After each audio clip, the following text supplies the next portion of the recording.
Welcome back to the Get Started application review.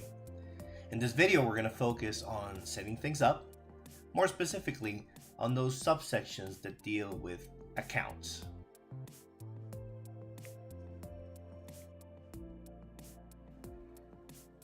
So let's start with signing in with a Microsoft account. The first thing you got to know is that you really don't have to sign in with a Microsoft account. In other words, a Microsoft account is an account that has been associated with Microsoft, and it's an online account. This is not a requirement to sign in into a Windows 10 PC.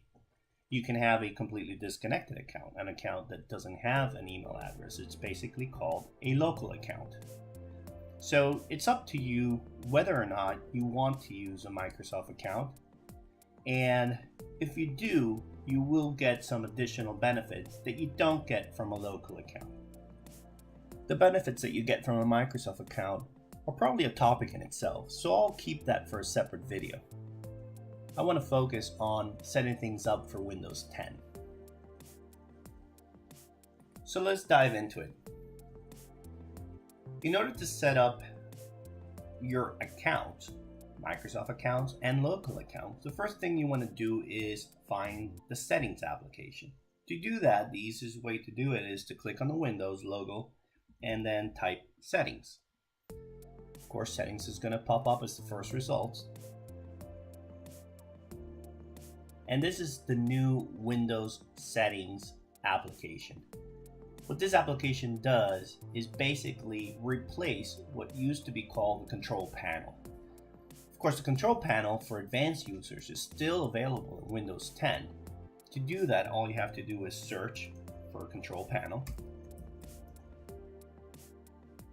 And the regular desktop app for the control panel is still available.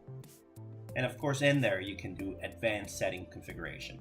However, going back to Windows settings, most of the regular settings that you need are automatically available in here. And of course, you have a way to find settings quite quickly. So if you were looking for your printer settings, all you would have to do is search for printer. Or maybe you would want to find settings about how to configure a new mouse. And basically, it makes this a very easy user interface to find things for. But setting things up is focused on the accounts section of your settings. So let's click into the account section. The first thing you'll note is that you should get the person who initially installed the computer. In this case, it was myself, and I'm the administrator of this particular PC. And I chose to use a Microsoft account. So because I did so, I'm able to manage my Microsoft account. But as I said at the beginning of this video, I could have chosen to use a local account. And that's perfectly valid. If you use a local account, the password that you use for that local account will be the specific password that you use at the moment that you install the computer. So you have to make sure you don't forget that password. The only place that you'll be able to change that password will be on this local PC. So it's something very important for you to know. In a Microsoft account, when you switch your password, if you switched it online or switched it on this computer, it really won't matter because it'll be the same password. And that makes it a little easier to remember your password. However, one thing that you quickly would want to learn about is new features that are provided by Windows 10 and what's called Windows Hello, which is something that will allow you to even not need a password. And hopefully that feature is going to be something that is going to continue to grow, and at some point in time we won't need to remember passwords anymore. And I'll go into that in a future video. But the first thing you'll note is that I'm the administrator of this PC. I could have chosen to sign in with a local account or a Microsoft account, and I have access to manage my Microsoft account. We'll go into these settings in a moment. Another thing to note is that once I've logged into this computer, I can actually add other accounts that are related to me. In my case, I have 2 personal emails and I have a work email. All of them are aggregated into the same Windows profile, which means I can look at emails, contacts, calendar of all of these 3 accounts in one place. And that's very convenient for me. Here we have a little bit of the sign-in options, a little bit of what I was telling you before on Windows Hello. So when I log into this particular computer, I don't type in a password.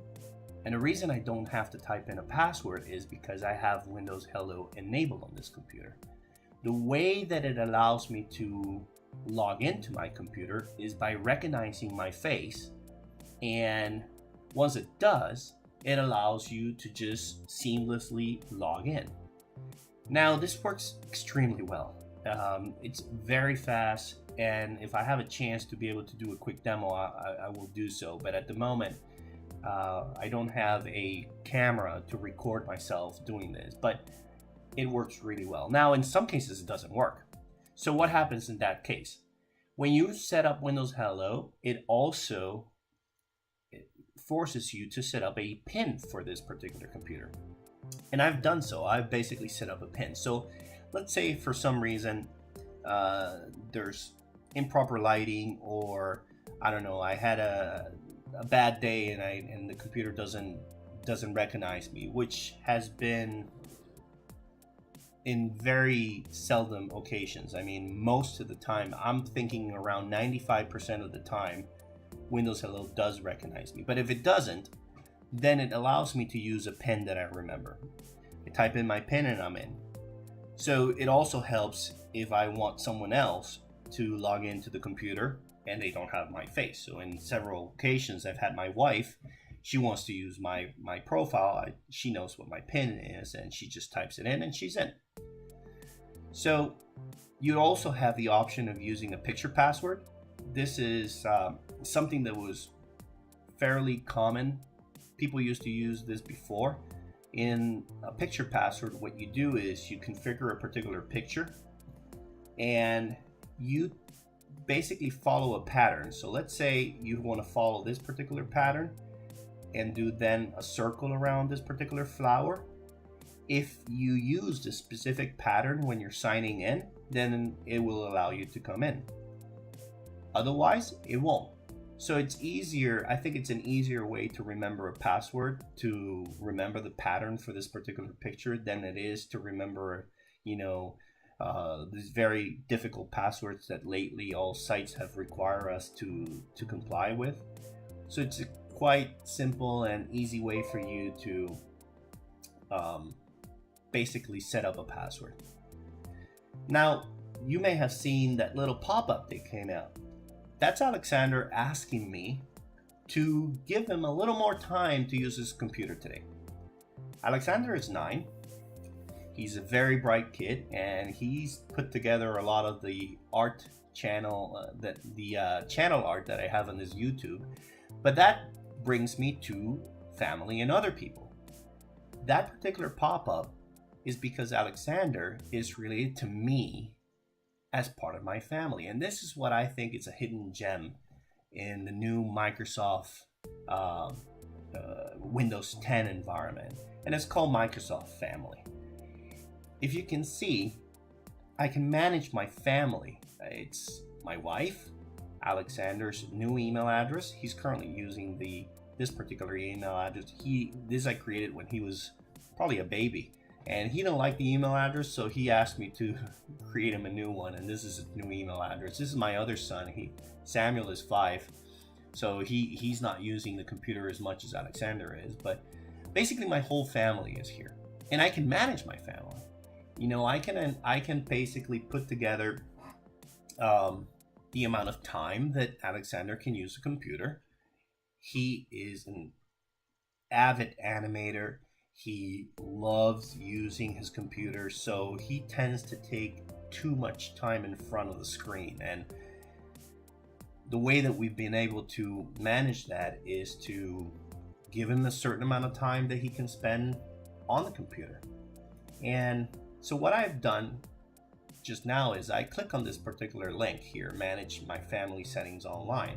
And what that's going to open up is my particular profile and the family that I have associated with myself. So here's my family. Here's Alexander, here's Samuel, and here's my wife. And if you can see, Alexander has 2 devices. He's currently using this particular device. He's got his Xbox and he's got his Dolphin POS device, a Windows 10 application.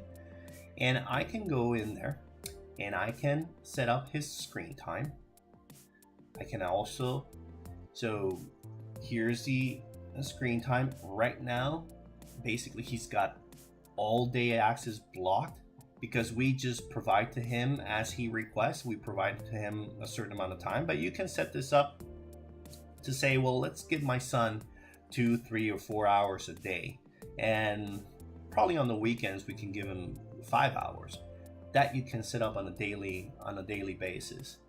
Now, it's a little more than screen time. Another thing that I really love, and this is I think very, very important, is it allows me to set up what are the kinds of applications that he is allowed to install and use.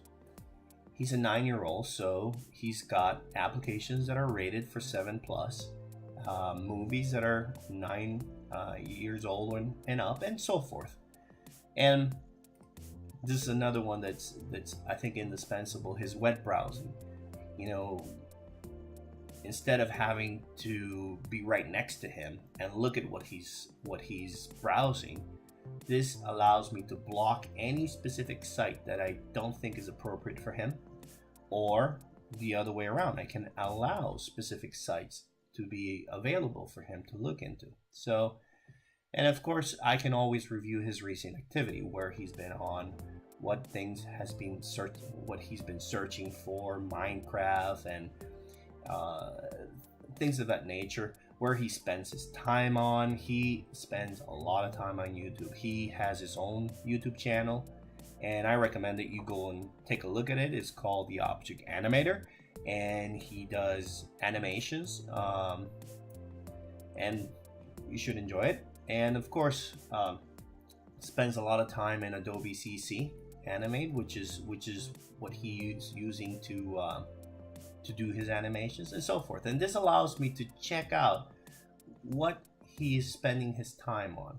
So I may think, oh, you know what, I think he's spending all of his time doing animations, and in turn he's probably spending too much time talking on Skype or browsing on a specific site. So it's a way for me to look into what he's doing without necessarily being right next to him. So that's Microsoft Family, and I think there's a lot of people who don't take advantage of this, and it's a good feature to have.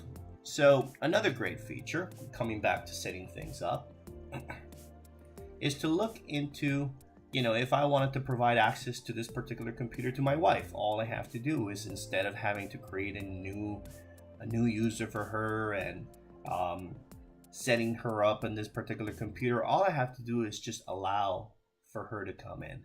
And once I click on this, automatically she can now log into this particular computer. And I think that's a tremendous benefit. It's really simple to do. The next section is sync your settings. And a benefit of your Microsoft account is that you can actually roam or move your settings from one device to another. And this is the section that gives Windows 10 permission to do so. Some of these settings are your theme, Internet Explorer, passwords, language preferences, ease of access, and other Windows settings. The first few are self-explanatory. You can move the theme that you're using on this particular device and have it automatically sync up with another Windows 10 device that you use with your Microsoft account. Your Internet Explorer settings, your reading lists, your favorite sites, your language preferences. You will see that I usually have both English and Spanish as my keyboard and language available to this particular PC, and I like to keep that in all of my Windows devices, and this allows me to roam this setting over to my other Windows devices. And then you have other Windows settings, which is generic, but basically it allows you to save the fact that, for example, if you have a particular printer that is associated with this particular machine on your home network, and you bring in a new machine in the future, or you use a different Windows 10 device, and that printer will get automatically configured on the new device without you having to do anything. And that's one example of this generic other Windows settings. There's additional ones like mouse preferences and things of that nature that would also get sync up with your other devices. The last section to look into is Access Work or School. Now this section, you would say, well, why is this separate compared to your regular email and app accounts? Well, the reason is that when you're accessing a work or school account, your workplace or school place will have specific requirements for the Windows device that you're adding or providing access to. And those settings are managed by the IT departments of that particular organization, that work or school. And when you add an account from your work or school, what Windows will do is ensure that the device that you're adding to it will comply with the security requirements that the IT department of that organization put forward. And of course, when you connect to it, it will warn you and it will say, hey, are you in agreement of changing these particular settings on your logo on this particular device to comply with the security requirements of the IT department? And that's why this is a separate section. Now, don't get that confused with what's called joining a computer to a domain. That's something that's different. This particular computer is not joined to the vestigoconsulting.com domain. All it has is my work account related to it. And this provides me tremendous benefits because I can access with a lot of ease all of my emails, my contacts, my documents that I do use on a day-to-day basis for my work, my day job. Now, I'll go back now to the email and app accounts because I think that this moves us easily into the next subsection of the Getting Started application, which is to set up your email and calendars. We'll go back to moving your files and applications in a moment, but if you did this part correctly, if you added all of the accounts that you were looking to have access by coming into the settings application and setting up your email and app accounts, and this is done fairly simple by just navigating to the add account screen and then following the instructions in here. Just click on the particular type of account, and then once you do so, you enter your username and password, and it basically adds it into this particular sections of the account. Then what you get from that is that this particular device will automatically know that I want to look into emails, contacts, and calendar items for these three accounts. So if I go to my mail account, you will see that these three accounts are automatically added to my mail account.